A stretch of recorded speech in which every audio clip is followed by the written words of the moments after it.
Our liberties we prize, and our rights we will maintain. This is Iowa Civil Rights History Podcast, where we tell stories about the contribution Iowans and the state of Iowa has made to advance the civil rights movement. Past stories are being told, present actions will be highlighted, and preparation for the future will be discussed. Here is your host, Erick Nganyange. Welcome to the Iowa Civil Rights History Podcast. J.B. Morris, one of the most influential men ever lived in the state of Iowa. He was a journalist, a lawyer, a World War I vet, and a civil rights pioneer. He is best known as the longtime owner of the Bystander, one of the nation's first black newspaper published in the state of Iowa. My guest today is his own grandson, William Morris. So you were born and raised in Des Moines, right? That is correct, sir. How many siblings you have? I had two brothers, one older brother and one younger brother, both deceased. My brother Brad was 9 years older than me, and my brother Robert was about a year and a half younger than me. I want to talk about your grandfather, J.B. Morris. Certainly. Fascinating man. Interesting Yes, man. Was born the son of slaves in 1890. His parents, Joseph William Morris, whom I'm indirectly named after, he was born a slave in DeKalb County, Georgia in 1859. His wife, my great-grandmother, Selima Morris, was born a slave in 1864. They married, I think, in 1881 or 1882. And then my grandfather was one of three boys, just like I was one of three boys. And so his older brother, William H. Morris, was born in 1885, I believe. And he died in Salt Lake City, Utah. He was a prosperous businessman there and owned a farm. He was married, but he and his wife never had any children. But he was a very prosperous businessman there, and he died in 1971, I think.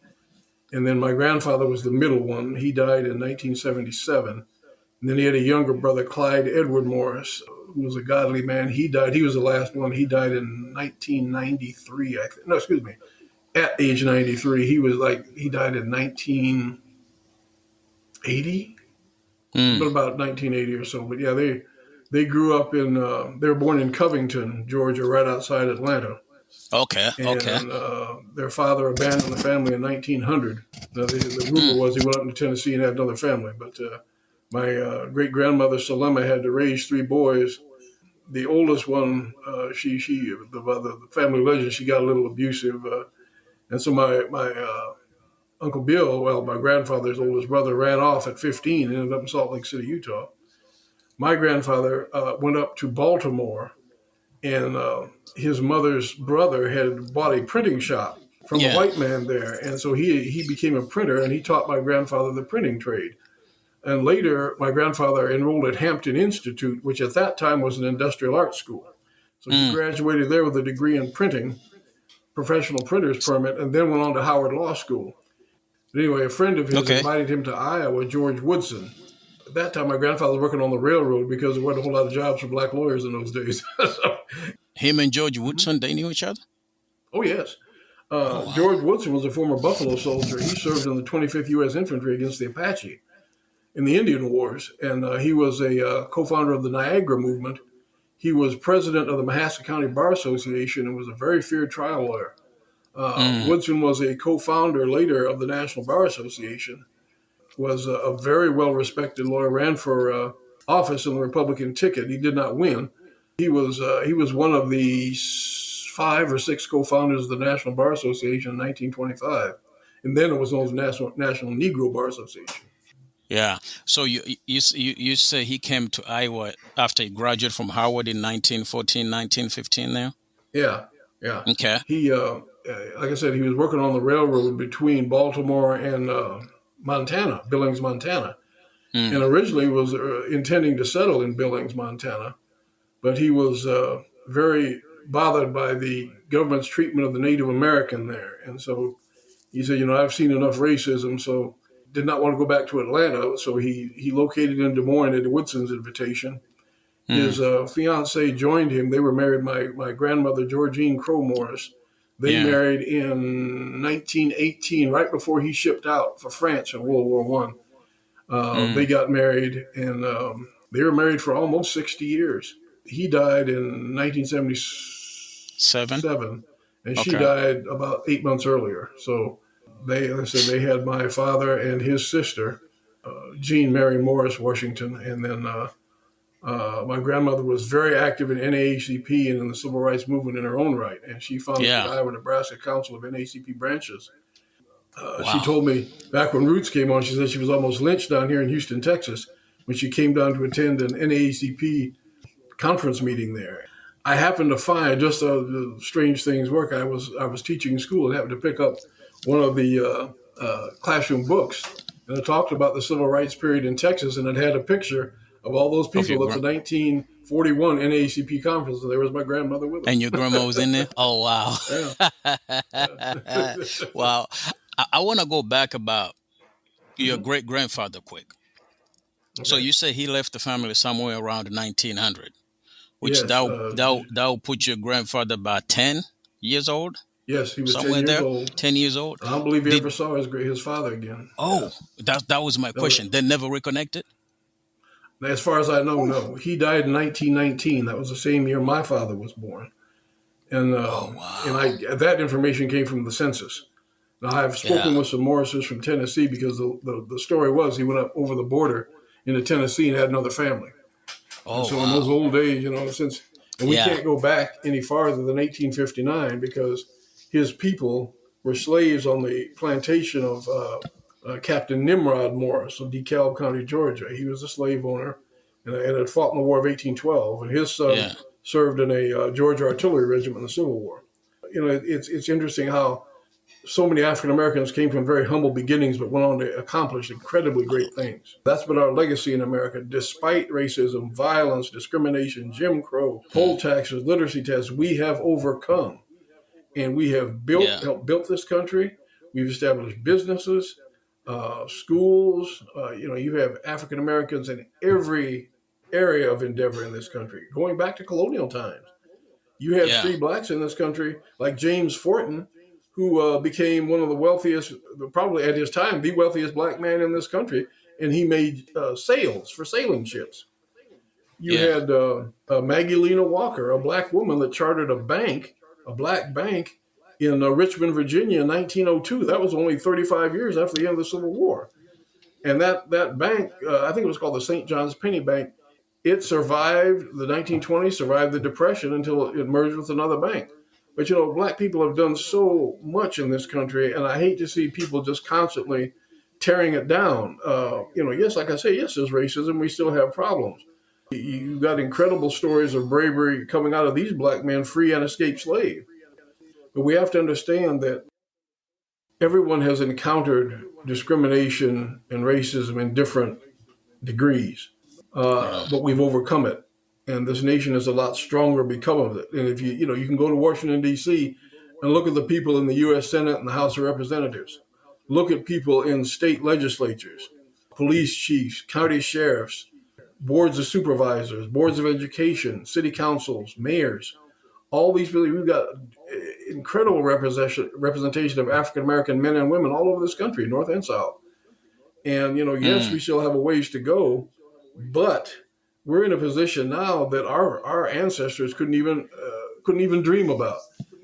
And we need to teach that to our children. When they turn on the TV, they see the drug dealer, the pimp, the athlete, and all this other stuff, but they don't see the black man or woman who's built a legitimate business, who worked hard and played by the rules. They don't want to glorify that. They want to glorify dysfunction. They don't want to glorify those who have done well. Do you think that's by design? What do you think that's the reason behind it? Yes, I do. I really do. I think the majority media has been a part of this. They have shown a distorted version of African American men and women. Now, there were times when it was starting to change. During the 60s and 70s, we saw more positive portrayals. We had the Cosby Show later on. We had various things like that. A lot of them were sitcoms, but I fear that the hip-hop movement, not all of it's bad, but, some of it's fine. But it encouraged these young men to look at joining gangs, to selling drugs, telling these young girls, you got to shake your behind and you can get a man. And, we have flipped what we originally educated or taught to be good and bad. The Bible says, woe to when men call evil good and good evil. I can talk to you about Black history all day long, but I want to go back to your grandfather first. Like you say, he was a lawyer, journalist, and he was a military man. Yep. And civil rights He's, activist. Yes, he was. and civil rights activist. He served his country. Yes, he Graduate from Howard in 1914, 1915, comes to Iowa. Did he? Because he graduated from law school did he go to law school in Iowa? Where did he go to law school? No. He went to law school graduated in from Howard University Law School in Washington, D.C. Then he came out to Des Moines at the invitation of George Woodson, who was also a Howard Law grad. He was selected for officers training at the Fort Des Moines training camp, the 17th Provisional Training Camp in 1917. And he was commissioned a second lieutenant and sent overseas in late May of 1918, and he served till the end of the war. He came back. He had served as assistant Polk County treasurer and was active in Republican politics. Bought the Iowa Bystander from John Leigh Thompson in 1922 and owned and edited it for over 50 years. And my brothers and I used to go down and on Thursday evening after school, we'd hand fold those papers. And then with other guys, we'd bundle them up and take them to the post office. His voice was the voice of Black Iowa because he had news from all over the state. Black churches, Black fraternal and sororal organization, what was going on in the Black community, Blacks in the military, Blacks in business, et cetera, et cetera. And he documented the history of the Black community in Iowa for over 50 years. Why did he want to buy the Bystander? Originally, he wasn't going to, but John Leigh Thompson wanted to sell it, and he didn't have any ready buyers. And since my grandfather was a trained printer, remember, he came out of Hampton as a printer's apprentice. He thought that was a natural, and my grandfather bought it, figuring that it would be good for his law business and for his political career. And it was, because every election he ran. The political ads were very lucrative. They would advertise with him at Christmas time. And the Black community was substantial in those days. At Center Street, you had Black restaurants, pharmacies, doctors' offices, lawyers' offices, insurance companies. We had Black pharmacists. James Wardlaw Mitchell, originally from Atlanta, was our first Black licensed pharmacist in Iowa. And I knew he and his wife, Azalea, very well. The Bystander started, 1894? 1894, that is correct. Founded by John Leigh Thompson, who was also a lawyer. And your grandfather picked up in 1922. That is correct. And he ran it until when? Because I want to come 1972. Was he the longest person to run it? Oh, yes, by far. Oh, yes, okay. By far. That paper is still in publication. It's online only, is it? Yeah, online only. Yeah, a good friend of mine, Roderick Bradley, runs it. Okay. I played football with him at North High School, but yeah, he's running it now, doing a fine job. Okay, I want to read something from the book Outside In on the chapter of the Black media in Iowa, where your brother Robert V. Morris wrote, and I want to get your take on it. Sure. Nowhere in America has the Black press played a more critical role of communicating between the widely spread communities of Black citizens than in the state of Iowa. Mm-hmm. You stand behind your brother's work? Yes, sir. Definitely, 100%. Because you had African Americans all over the state in agriculture, in small business, in education. When I was writing my chapter on military history, I would get calls from white people way up in Northwest Iowa saying, "We had a Black veteran up here from the Civil War. We had a Black veteran here from World War I," and I was able to follow these guys and get biographical information on them. And that's how I was able to develop the biographies that I did on a lot of these guys. And these men went on to be successful businessmen, farmers. You had Black policemen in Des Moines as late as in the late 1870s. Wow. Yeah, they say Iowa Blacks resident learn of each other through the press. Yes, that is true. Through the Black press. That is true. There were other Black newspapers around the state, but most of them didn't last very long. The Bystander was the longest and best funded. My grandfather told me a story years ago about he almost went out of business during the Depression, 1934-35. Money was tight. At one time, the Ku Klux Klan tried to shut down his newspaper. They tried to buy it from him, and he refused. So they threatened him with firearms. Of course, he had his. I still have his 12 gauge Winchester pump shotgun, 1897. I still have that gun. They tried to buy it? Yeah, they offered him $5,000. He refused to take it. That was a lot of money back then, but he wouldn't take it. He wouldn't take cash money. He wouldn't take it. Why do you think they wanted to buy it? So they can kill it? Yeah, they wanted to shut it down and change it because he was documenting all these lynchings around the country that the Klan was doing in the 1920s. Remember, after World War I was the Bloody Red Summer of 1917 and the rise of the 20th century Ku Klux Klan. They had almost 5 million card-carrying members nationwide by 1926. The Klan ran a candidate for governor in Iowa in 1926. Now, he didn't win, but they were very politically influential. Hugo Black, who later became a U.S. Supreme Court justice, was a South Carolina Klansman. He was elected to the U.S. Senate from South Carolina in 1926. And in 1939, Franklin D. Roosevelt appointed him to the U.S. Supreme Court. So it's just, the Klan was very influential in Iowa. They weren't as powerful as they were in Indiana or in the South. But he had to sneak into his office at midnight and print that paper, get it bundled up, and get it out of there before the sun came up, because the Klan would be patrolling the streets. And so, it was a tough deal. It was a tough deal, man. And then during the 1930s, he told me he had missed a couple of issues because he was almost bankrupt. And the editor of the Des Moines Register and Tribune, Harvey Ingham, called him into his office. He said, I see you missed a couple of issues. My grandfather told me he was having financial trouble. He said, look, he reached by, he gave him a $100 bill. He said, here's a list of 12 men to call on. You tell them that I sent you over there. Every one of those guys gave my grandfather at least $100. One of them gave him $300, and a couple of them gave him $200. Oh, really? So at the end of the day, he had $1,500, which was a lot of money during the Depression. And that's how the bystanders survived. And these were white folks. He's a white man, prominent businessman, yeah. Now, there was a lot of newspaper from 1881 until Bystander started in 1894. Mm-hmm. Almost all these newspapers died in a short period of time, except the Bystander. What was the secret there? My grandfather had relationships with a lot of businesses who advertised with him, Black-owned, Jewish-owned businesses that advertised with him. Of course, because he was active in the Republican Party, that was able to get him some advertising business, particularly during election times.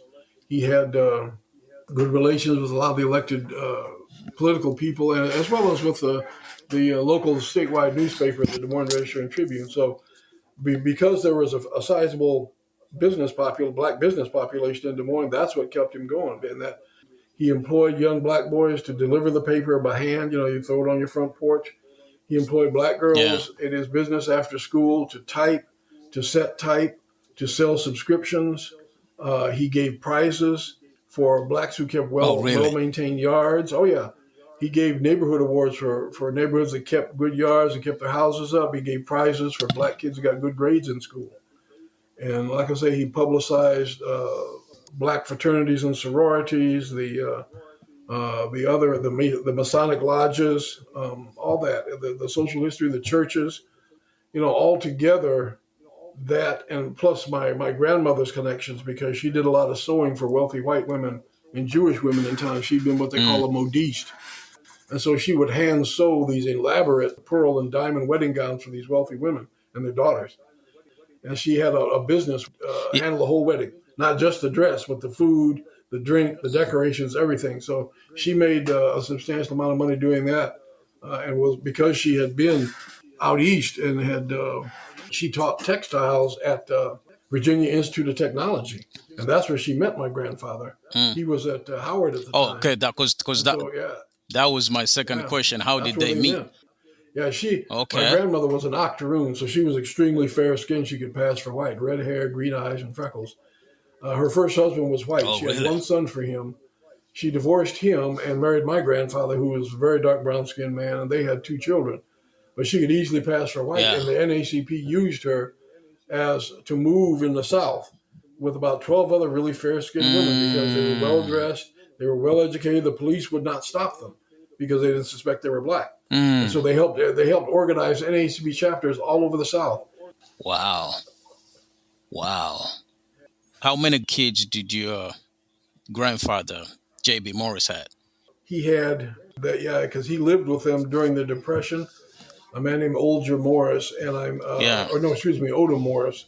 And so I'm thinking that he had a son before he married my grandmother. So it's possible he had three children, Oh, two really? boys and a girl. But with my Mm. grandmother, with Georgine Crow, he had two children, my father and his sister.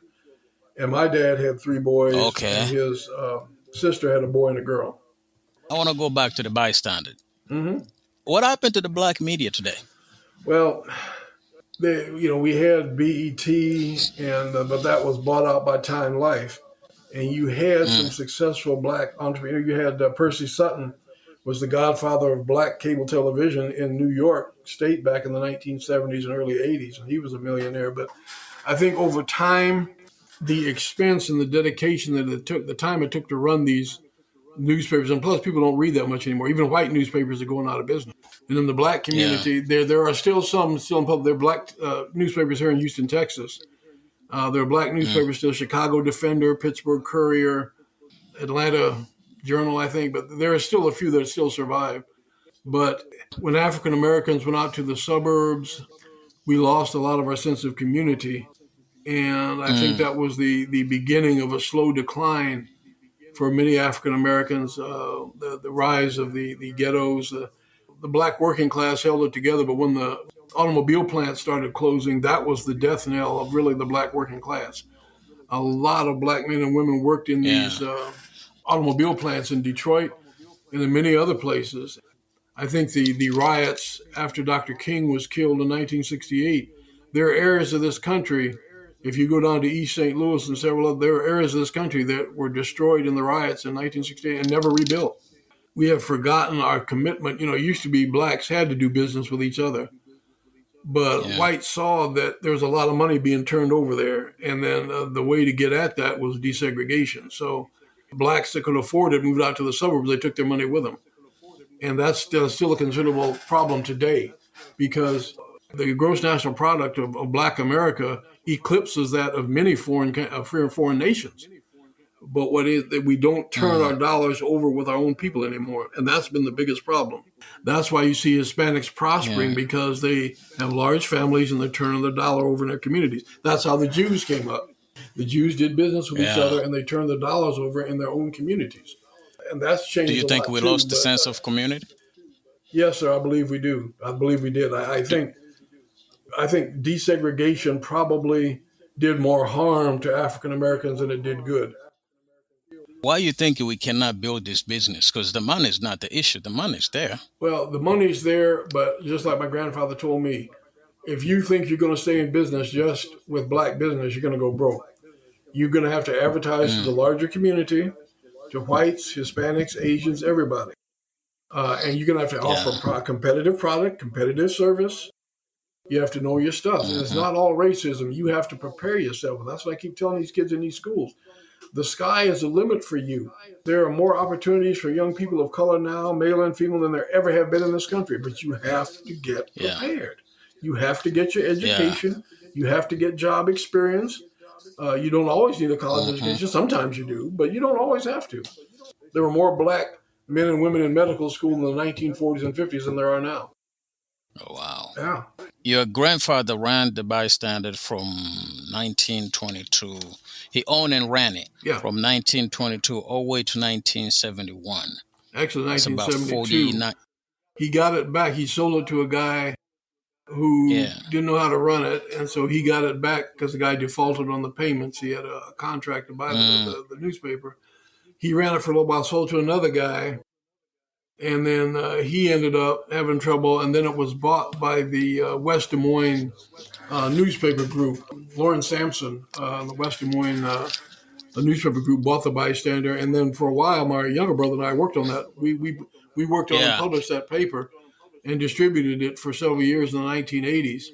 And we had a chance to buy Yeah. it, but my brother was getting into TV, and I had started my law practice, and so that's something you have to. That's a hands-on, 10-hour a day job. Yeah, you can't just do that part time. Basically, the newspaper kind fell off after it left your grandfather's hands. Yeah, it did a little Would you bit say that? for a while, but my younger brother and I brought it back up, and as the West Des Moines Shopper Network. That's what I meant to say. Lawrence Sampson's group had that, and he worked with us, and we built the Bystander back up in advertising and in circulation. And then after my brother and I left there, it continued to be published, and then Roderick Bradley kind of resurrected it years ago, and then for a while it was available in print, but because of the expense of that and postage and distribution, now it's just online, but it's still in publication. So it's still the oldest black newspaper west of Mississippi. Right between that time and his buying the newspaper in 1925, he was one of the founders of the National Negro Bar Association. That's right, National Negro Bar and Association. he did that with George Woodson and Samuel Joe Brown and Gertrude Rush. Yep. At that time, the American Bar Association would not accept African American lawyers. So they founded that because, again, black lawyers were on the forefront. You know, I tell you, that was the rise of the 20th century Ku Klux Klan. There were race riots and killings all over this country. The NAACP had been founded in 19... Was it 1905? No, I think it was like 1909. I think it was NAACP. But in any event, there were a lot of court cases going on at that time, but it was very dangerous for black lawyers in many cases because they would be threatened. Judges would question their certifications, whether they'd ever passed the bar. So a lot of lawyers, particularly in the South, they had to carry their credentials with them. They'd have to carry their certificates of graduation from law school and their certificates of admission to the bar in the state where they practiced. Today, the National Bar Association is the largest organization of black and other non-white lawyers in the nation. The ABA did start admitting black lawyers, I think, in the early 1930s. Interestingly, in Iowa, black doctors were able to integrate more successfully initially than black lawyers. You had Dr. Scales, I think, was the chief of staff at Mercy Hospital back in the 1950s. And then you had a number of other prominent black physicians. The Harper family from Fort Madison produced several generations of medical doctors, and they were very distinguished. And, you know, there's a legacy of black professionals all over the state of Iowa. But these men and women had to really do the do. You know, Gertrude Rush was the first black woman to practice law in Iowa, and she had offices in Des Moines, in Buxton, Iowa, and in Chicago, Illinois. And my grandmother told me that she and Mrs. Rush ran a clinic for pregnant black girls back during the Depression. Oh, really? Yeah. Your grandfather was well known as J.B. Morris. That's right. I know J is James. What does B stand for? The B is for Braddy. He was Braddy. James Braddy, Braddie. He and my father had the same name. But my older brother is James Bradford Morris, Bradford. So he was James B. Morris III, but his middle name was Bradford. What do you think J.B. Morris will think about the state of the black people today? I think he would be encouraged by the fact that we've had a black president. We have a biracial vice president. We've had large numbers of African Americans in politics at the federal, state, county, municipal level. I think he would be appalled at the social condition of black America. He would be appalled at the rise of the gangs and the killings, of the rise in black out-of-wedlock births. I think he would be shocked at the portrayal of African Americans in the media. I think he'd be shocked at these rap videos. I think he'd be shocked at the behavior of a lot of kids in schools these days and the way they dress. Every positive comes with a negative, unfortunately. And so, like I said, I think he'd be encouraged in one regard, but he'd be very disheartened in other regards. I think I can hear his voice. I think if he came, he'd say, "What has happened to the Negro? What has happened to my people?" And I think that's what he'd say. And like I say, he would be surprised and pleasantly surprised at what African Americans have accomplished. The wealth, the fact that blacks have built so much, that's great, but it's come at a cost, and I don't know if it was worth it. I think the condition of African Americans in the schools, not all schools, but I noticed, I was looking at a report the other day, 80% of the young people in the public schools in California cannot read or write at grade level or do math at grade level. And in North Philadelphia, there was a primarily black elementary school. Only 5.5% of the students were competent in math at the fifth grade level. We're creating a generation of young men and women who are not socialized to succeed in the conventional sense. And one of the schools I taught in Houston ISD, 35% of the girls already had babies. Very few of the kids had ever worked a job yet, and so I was trying to get them to used to the fact, if you come to school late to school, you're gonna come late to the job, and when you do that enough, they're gonna fire you. You have to learn to be on time, groom yourself. If you're going to be a success, you have to change the way you talk, change the way you act, and change the way you dress. What is your thought? And I don't want to get into it too deep, but what is your thought about the woke movement? Do you think it helps black community or it hurts them? No, I think it hurts them. I think that, and even CRT and some of those others, it makes black people think they're victims. They can't do anything about it. That the system is horrible. The system's corrupt. I'm oppressed. I'm a victim, and I can't do anything about it. I think that's bad. I think it cripples these young people in their imaginations and in their drive. It gives them too much of an excuse. Well, I'm black, so I'm oppressed, and I'll never succeed. That's garbage. Yeah. Even before this country was established, that black people were successful.